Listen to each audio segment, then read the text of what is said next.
Thank you, Hope. It is great to be here at Sonoma County VegFest. Thanks for inviting me to speak. I see a lot of familiar faces in the room. Thank you for being here too. I'm going to start off with a quick story. And my story takes place in England, in West Yorkshire to be exact, where a Mr. Brian Mallinson works. Now, Mr. Mallinson came into his place of employment one spring morning, and he was startled to find a newborn lamb curled up with her mother. Well, all of Mr. Mallinson's co-workers were also excited, and they all became very attached to this little lamb, whom they named Larry. Now, this scenario would have been right at home in a Disney movie or a children's story, except for the fact that Mr. Mallinson and his colleagues worked in a slaughterhouse, this slaughterhouse. And according to British law, no animal who enters a slaughterhouse, even an animal born there, is allowed to leave in one piece. Well, at least two extraordinary things happened next. The first is the employees started to defend the animals. They spoke to the media, and they said some pretty incredible things, such as, everything has a right to live. We thought it ridiculous they had to be destroyed. To kill them would have been wrong and unnecessary. Now remember, these are people who kill animals for a living. Now what I love about this story is that it beautifully illustrates how anyone, even somebody who works in a slaughterhouse, can have compassion and advocate for animals. I'm going to be talking a little bit more about that later in my talk. But before I do, I'm going to be talking about animal exploitation. This is clearly a huge topic. I wrote a 650-page book on this, and I barely scratched the surface. So I'm only going to be able to give an overview of some things.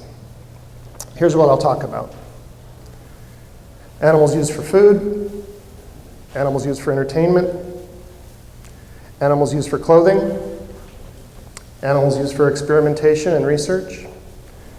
We'll talk a bit about animals in the wild, some things we can all do to advocate for animals, and then we'll have 10 minutes or so at the end for questions and answers. Okay, we'll start off with animals used for food. You're probably already aware that the milk, egg, and meat industries go to a lot of trouble to convince you that this is what the typical farm looks like. But of course, this is not what the typical farm looks like. No farm looks like this, otherwise I'd be using a photograph and not an illustration. Right here in Sonoma County, there was an egg producer a couple of years ago that was labeling their eggs, implying that the hens had access to the outdoors. Well, the Animal Legal Defense Fund filed a lawsuit against them, and they had to change their labeling.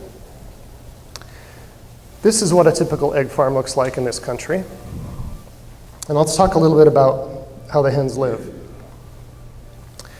They spend about 2 years inside of a wire battery cage. This is a device about the size of a large microwave oven. They're in there with 6 or 7 other birds. And because of the tight confinement, they go through something called debeaking, because the farmers don't want the hens pecking at each other. So on the left, I hope you can see this, on the left is an intact beak, a healthy bird, and on the right is a bird who's had her beak cut off. Now, beaks are not like our fingernails or our hair. Beaks are sensitive, and the animals feel the pain, and they have difficulty eating for the rest of their lives. Needless to say, they don't receive any pain relief during the procedure. So her job, according to the egg industry, is to churn out about 6 eggs a week for human consumption. Male chicks have absolutely no value to the egg industry, so they're killed. About 200 million male chicks a year in this country are killed right after hatching. Now, in fairness to California, I should point out that our egg farms don't necessarily look like the picture I showed you because of Prop 2, which went into effect January 1st. At that point, I know a lot of activists, including myself, worked on that issue. Yes. At that point, the allotted space for a hen went from 67 square inches, which is about the size of a piece of paper, to 119 square inches. It's still not a lot, but it's something. This is what the average pig farm looks like. And the females are artificially inseminated twice a year. And when she's about to give, when she's pregnant, she's moved into a gestation crate, which this gives you an idea roughly of the dimensions and how little room she has. When she's about to give birth, she's moved into a farrowing crate, which is also highly restrictive, but she's allowed to nurse her piglets. She can't turn around. And then the babies are taken away at a very young age, and at 3 to 6 months or so, they're killed for food. Now, these are still babies when they die. And because of the conditions in a factory farm, they're fed antibiotics. And factory farmers discovered early on that antibiotics have another result, and that is they enhance growth. So even for health, they give the babies and other animals antibiotics to enhance growth. Cows raised for meat live in farms that look like this, and they are subjected to a variety of mutilations, including branding, castration, dehorning. This is where they cut away the horn, or they use a caustic paste to burn it away. And of course, again, it's all done without any pain relief. Typical farm for dairy cows, cows used for dairy. The US produces about 15% of the world's milk. In 1950, we had about 22 million cows producing about 116 billion pounds of milk. Today we have 9 million cows producing 200 billion. So what's different? Well, factory farming. They were able to almost in half reduce the number of cows and almost double the milk production.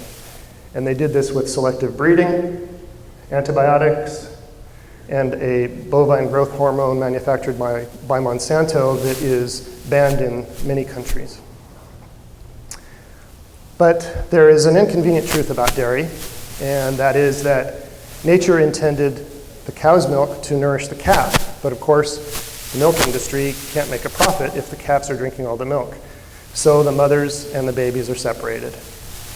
The female babies go on into the dairy system, and the males are killed for meat, often the veal industry, like this poor little guy.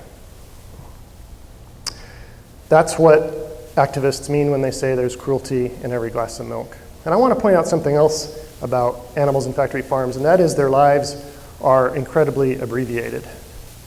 A cow will live 20 or 25 years, but in the dairy industry, after her body has been used, after 5 years or so, she's considered spent, and she's slaughtered, often just for hamburger. This is what a typical farm for chickens looks like. This is the land animal that we kill most for food. They're bred in hatcheries and then raised in massive sheds. Like other animals, they're fed antibiotics for growth and for disease prevention. Now, in the 1950s, it took 84 days to raise a 5-pound chicken. Does anybody have any idea how long it takes today to raise a 5-pound chicken? How much? 42. Yeah, 45 days. 45 days now to raise a 5-pound chicken. And that's thanks to factory farm practices like selective breeding.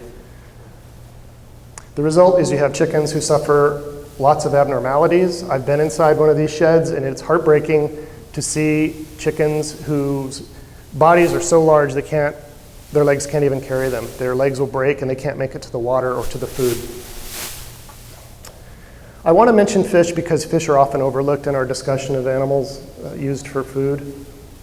This is an aquaculture tank, and this aquaculture fish farming produces now up to half of the world's fish. Diseases flourish in these tanks and nets, so of course they use antibiotics. They're also fed other animals, animals they would not ever eat in nature, such as cows and chicken feathers. And fish do feel pain. There's a lot of debate about that, especially you'll hear people who like to catch fish say, oh, they don't feel anything. But studies, recent studies, show that they do feel, when they get a hook in the mouth, they do feel the trauma of being taken out of the water and suffocating. I want to talk about the humane myth. We have labels like free range, humane, natural. These labels are virtually meaningless. They are meant to make consumers feel better about eating animals. It's as simple as that. And ultimately, all animals end up in the same slaughterhouse. It doesn't matter if that animal was raised on grass, under the sunshine, or in a factory farm and they never saw the light of day. They all end up at the same slaughterhouse, as this cartoon is supposed to illustrate.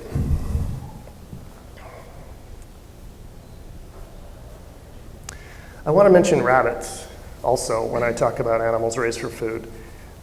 There's a program right now that Whole Foods is trying to make an effort to create a demand for rabbits. And you might have heard about this. There's a lot of activists who are campaigning against it.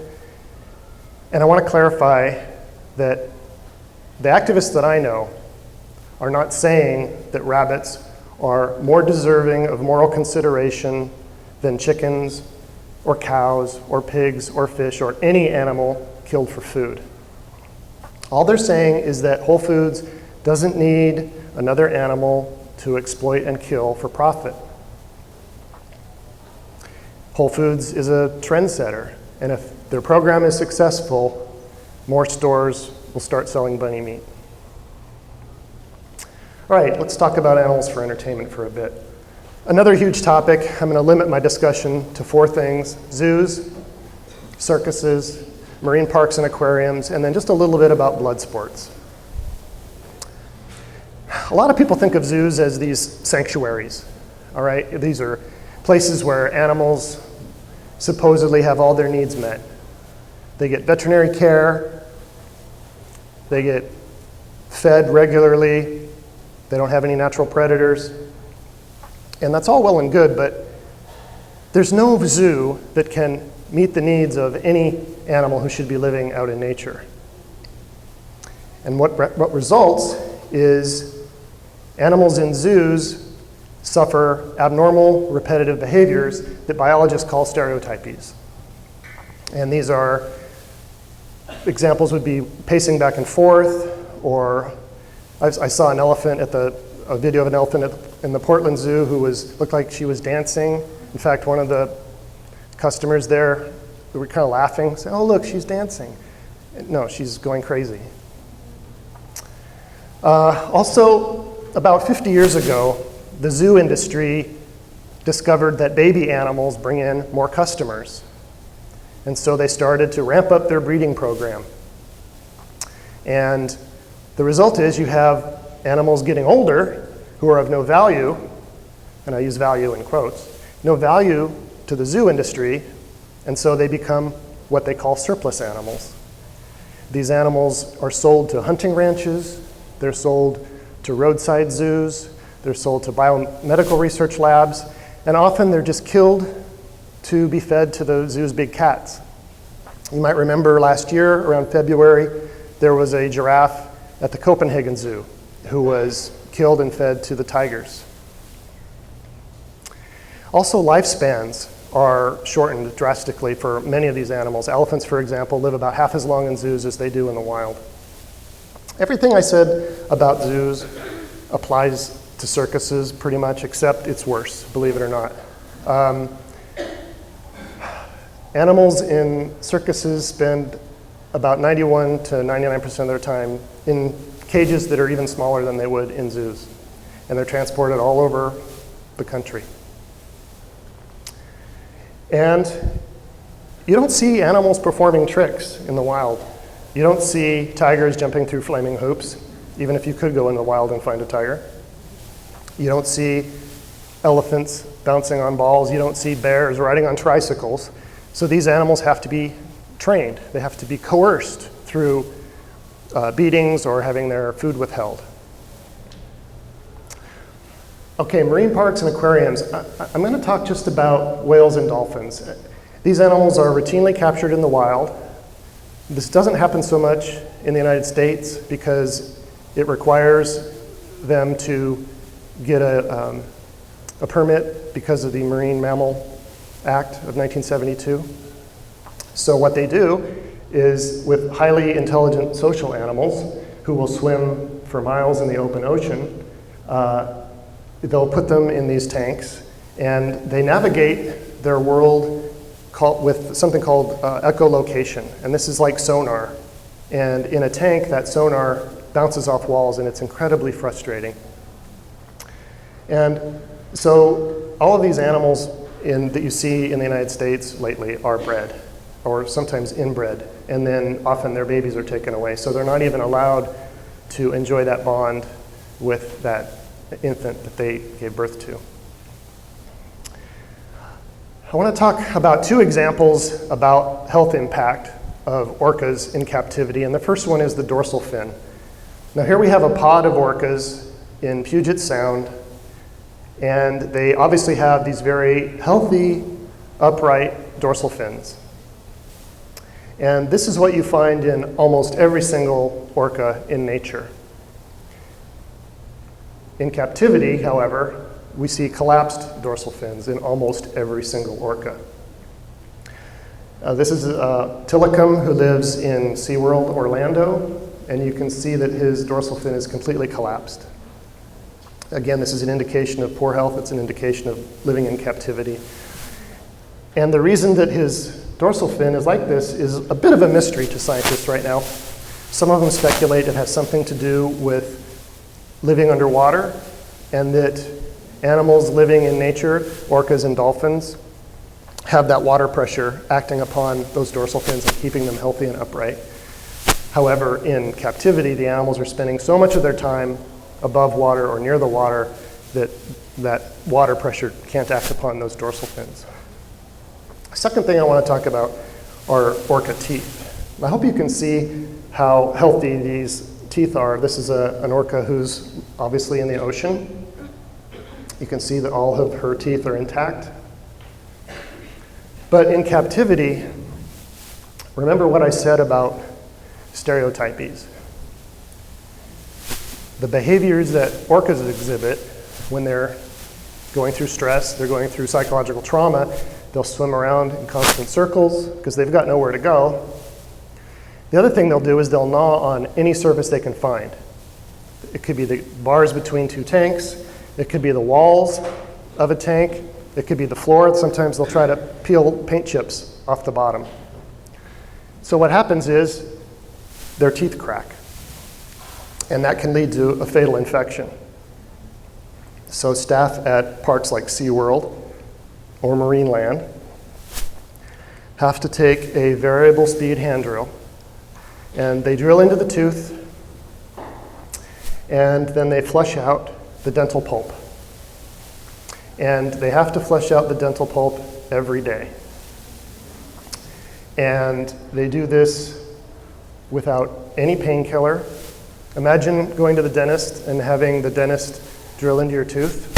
This is another example of kind of an extreme example of obviously a very unhealthy orca who's missing almost all of her front teeth.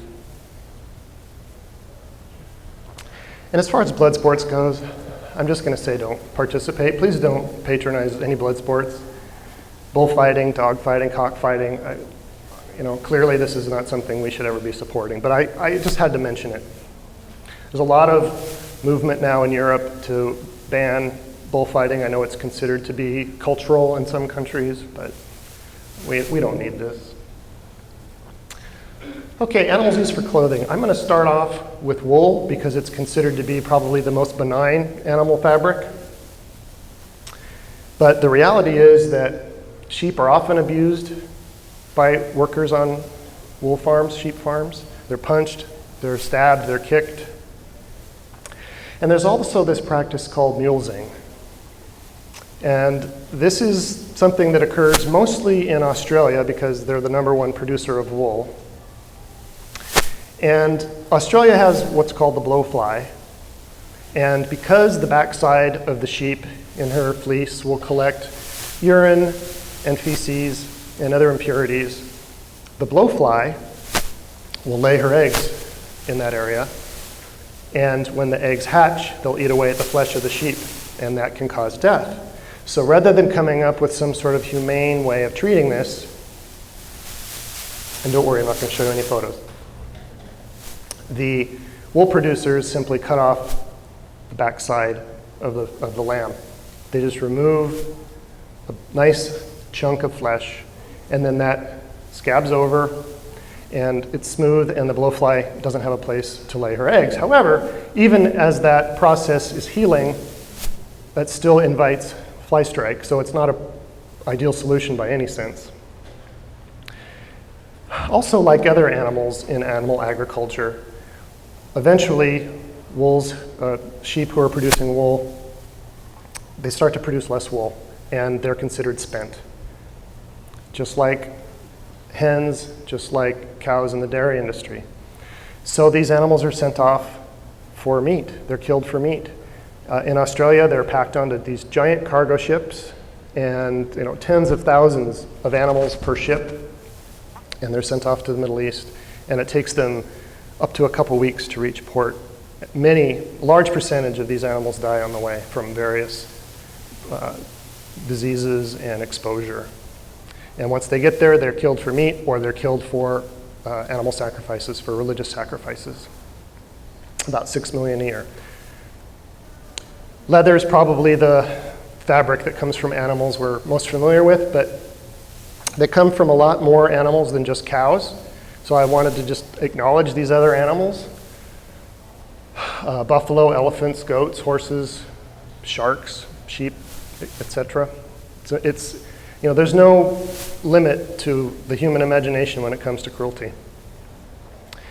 And a lot of people think that leather is okay because it's a byproduct of the meat industry. We think, oh, well, the cow's dead, let's at least use her hide. But economists have found that the leather is actually a co-product. It actually subsidizes factory farming. I read one economist who said that factory farming probably wouldn't even exist if it weren't for the leather that is taken from the animals. And also there's the fact that many animals are skinned alive during the process. Fur, this is a product that we thought was 10 or 15 years ago, we were seeing the last of it. But it's made a big comeback. We're seeing it in fashion shows, in fashion magazines. We're seeing more people wear it, more men wear it even. And most of the animals are wild animals used for fur, and they live in fur ranches or fur farms. They live in tiny cages, and they exhibit the same types of stereotypies because these animals should be living out in nature.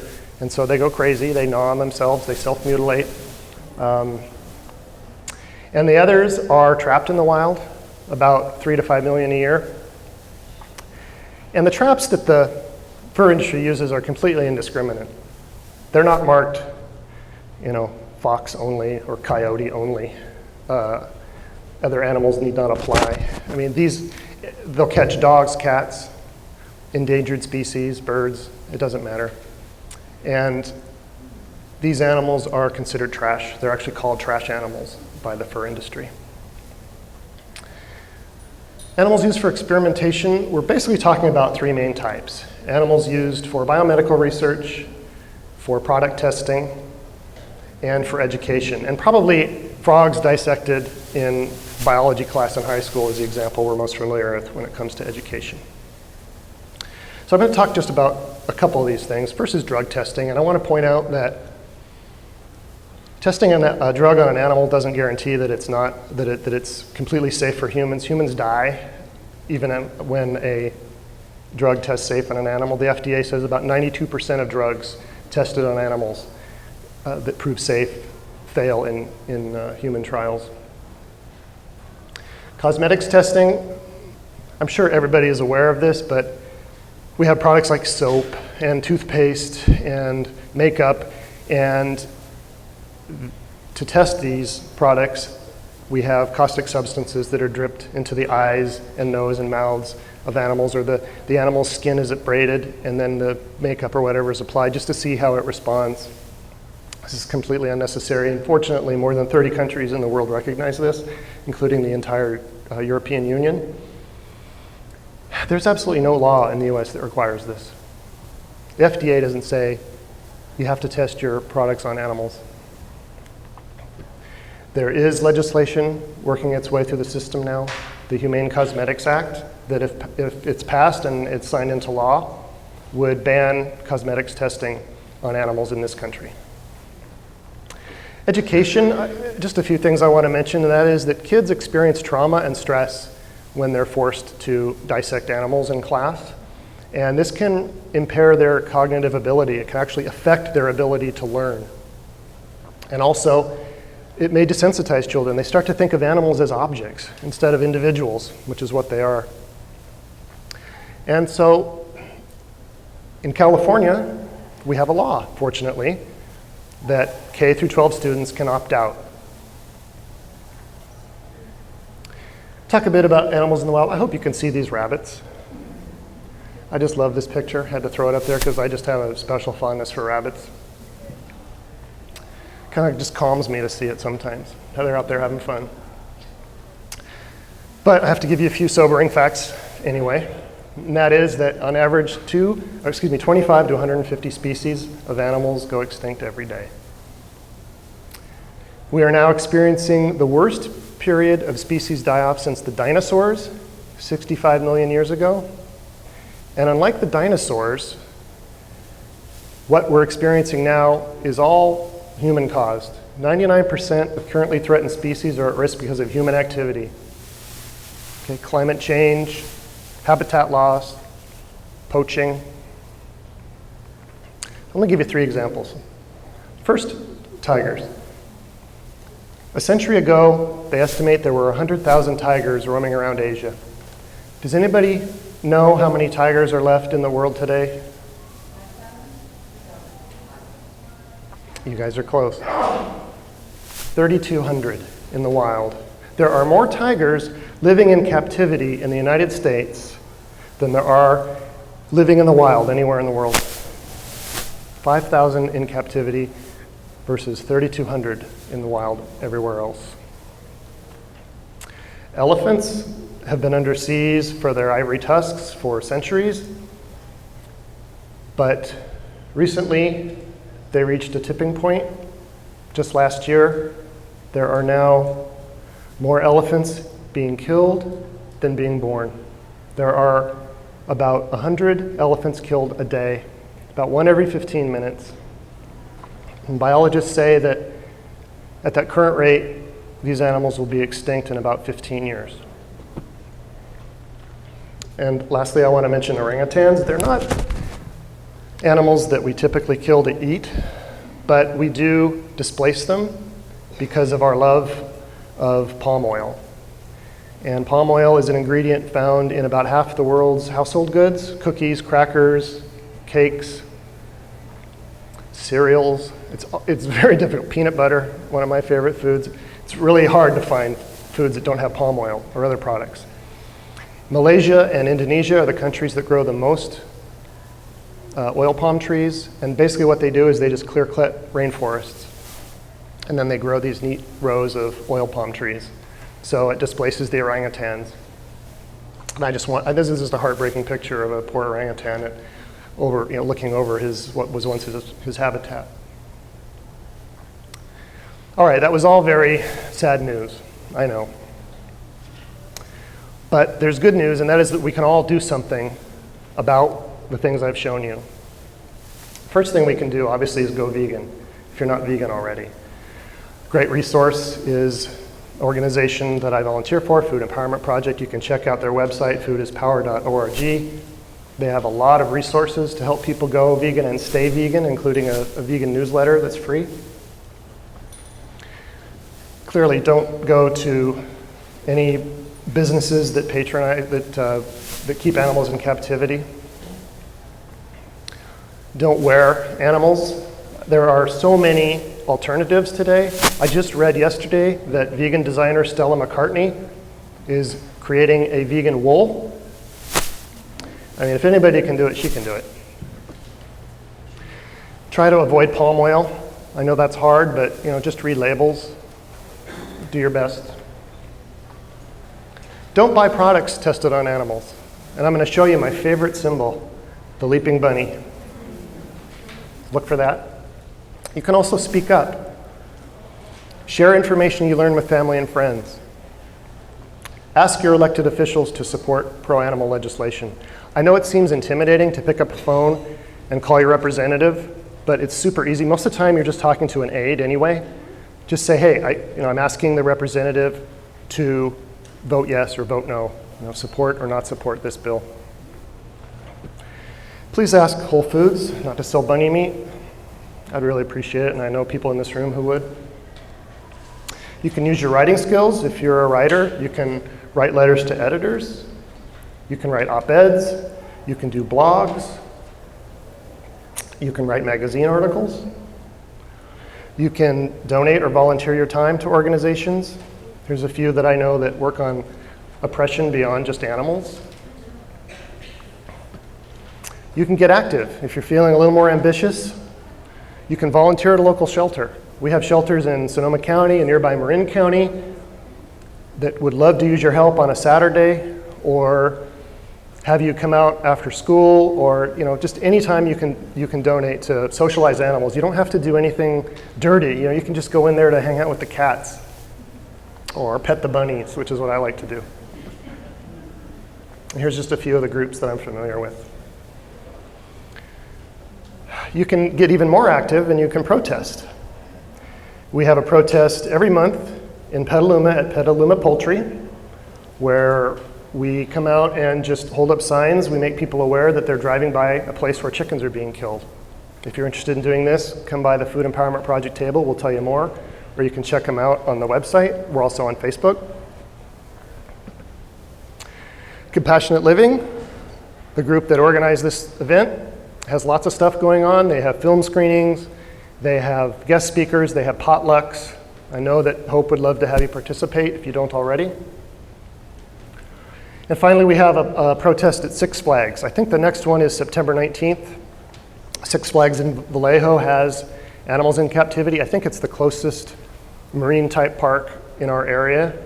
They have dolphins, among many other animals in captivity. We do protests out there every month. We'd love to have you come out there and just support us. Don't have to do anything. It's very non-confrontational. Most people are just driving by. Okay, do we have any questions? Somebody has to have a question after all that. Yes, sir. Well, first, it was a great talk. Oh, thank you. He said great talk, in case you didn't hear him.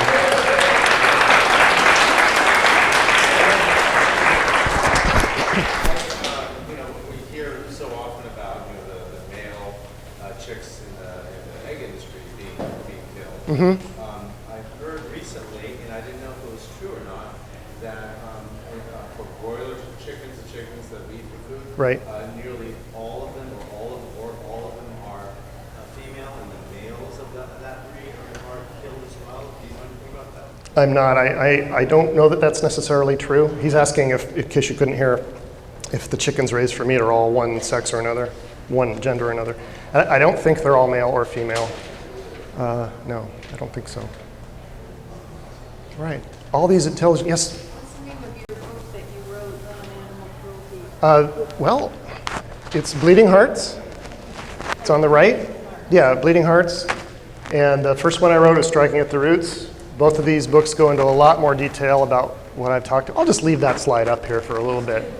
Yeah, in case anybody wants to write down any website addresses or anything. Yes? You mentioned that animals raised on lots of different farms go to the same slaughterhouse. Is it like a list of, like what farms are taking places in your slaughterhouse? I'm just curious, or how, can you talk more about that? Well, slaughterhouses don't really advertise where they are. In fact, we had to search for the slaughterhouse in Petaluma to confirm they were even killing animals there. But what I meant, what I was saying that all animals go to the same slaughterhouse is that there wasn't a slaughterhouse for humane meat and a slaughterhouse for factory farm meat. That they were all going, and there are fewer and fewer slaughterhouses because communities don't like to have them in their neighborhoods. And so what's happening is that the animals are loaded up and they're having to be trucked farther and farther into rural areas where they have slaughterhouses. And these, when they're being trucked, they're not given any food or water. That's another cruelty that occurs. But no, there's not a list that I'm aware of. The USDA might have one because USDA is supposed to inspect slaughterhouses. So they might be a resource for you. And yes? Isn't there a type of slaughter business where they come to your farm and they do the killing there? Yeah, there are butchers who come to your house and will kill your backyard animals. And what happens with all the waste after they kill it? I'm not positive. My guess is that it's, Hopefully it's just left there. yeah, I don't really know much about like the backyard slaughter issue, how they deal with the waste that's left over. Yeah, I understand that they're acceptable on the road. They probably are. They're not USDA inspected because they're so small. Yeah, yeah, correct. Yeah. Yes? What legislation is currently going on to promote banning factory farm? Anything happening in California or nationwide? The legislation that I'm aware of, and I'm not an expert on that, but the legislation that I'm aware of has to do with environmental issues, you know, how much waste they produce, and trying to make sure that they're not destroying the environment, but I'm not aware of any legislation that's trying to get rid of factory farming. Yes?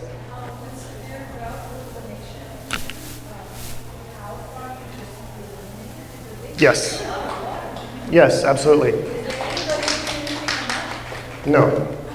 No, I just wrote an article for VegNews that'll be out next week about the drought and about animal agriculture. And, you know, I found some extraordinary facts that I don't want to give away. But no, they just use an inordinate amount of water, about half the water, just, you know, to raise and kill animals for us to eat, and including their crops. You know, we grow about 100 billion acres of, 100 billion pounds of alfalfa in this, just in California. In Death Valley.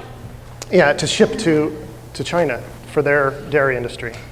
So, yes.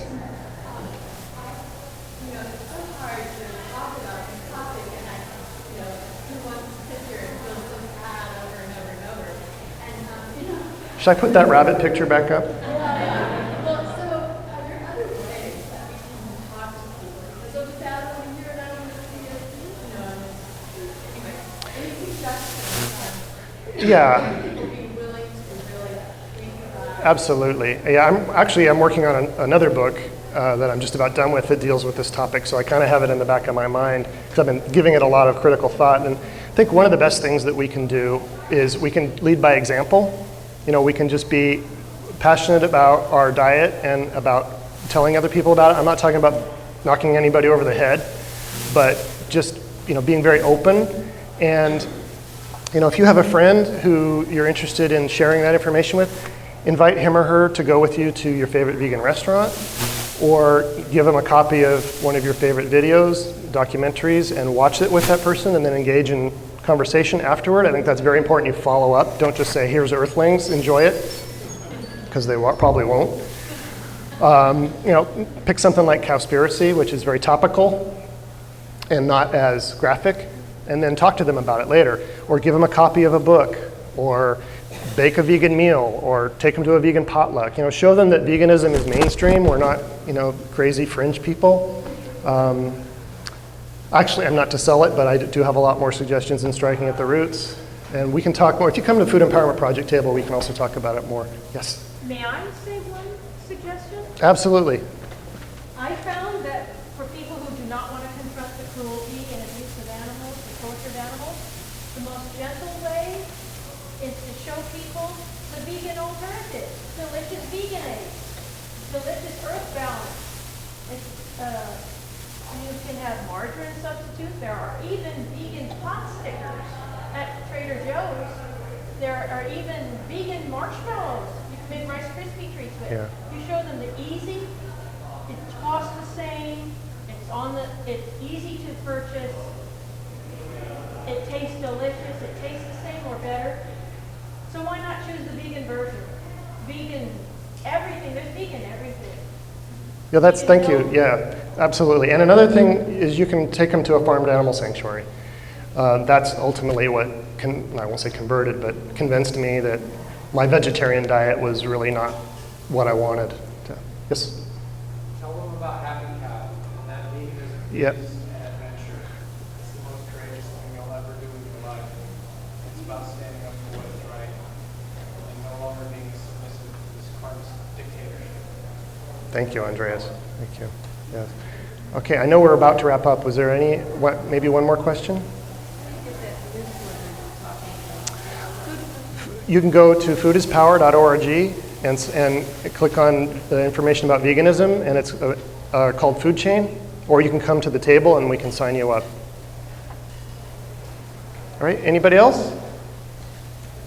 Yes. Are there any meetings locally around Sonoma County? I would check out Compassionate Living, because they have, is that the kind of meeting you're talking about? Or yeah, Compassionate Living, they have potlucks, they have guest speakers, they have film screenings, and they're in Sonoma County. Yeah, they have a table with the other nonprofits, and they'll give you information. Compassionate Living. Thank you. Sure, you're welcome. Thank you very much, everybody. I appreciate your time and attention.